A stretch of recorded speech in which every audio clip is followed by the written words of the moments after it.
بسم اللہ والصلاة والسلام علی رسول اللہ۔ ماہ شعبان المعظم کی دوسری اہم بات یہ ہے کہ قرآن مجید کی مشہور آیت جس میں نبی اکرم علیہ الصلاۃ والسلام پر درود پڑھنے کا اور سلام پڑھنے کا حکم دیا گیا ہے، سورۃ الاحزاب کی آیت نمبر 56، یہ آیہ مبارکہ بھی ماہ شعبان المعظم میں نازل ہوئی۔ اس مناسبت سے ماہ شعبان المعظم کا مہینہ درود و سلام کی کثرت کا مہینہ ہے۔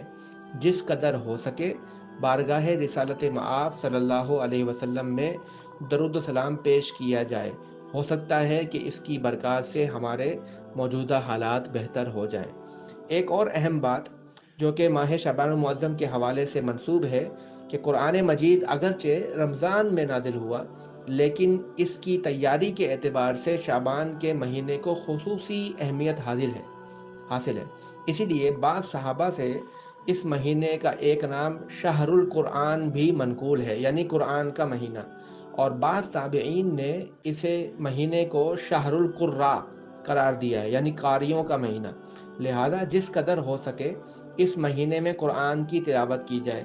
حفاظ قرآن جنہیں رمضان میں تراویح میں قرآن سنانا ہوتا ہے، وہ اس مہینے میں قرآن کی یاد دہانی کرتے ہیں، اس کی تکرار کرتے ہیں، اس کو دہراتے ہیں، اس کو یاد کرتے ہیں۔ ہمیں بھی چاہیے کہ اس ماہ مبارک کے دنوں میں یہ فضیلتیں اور عادتیں اپنائیں اور قرآن سے اپنے تعلق کو مضبوط کریں۔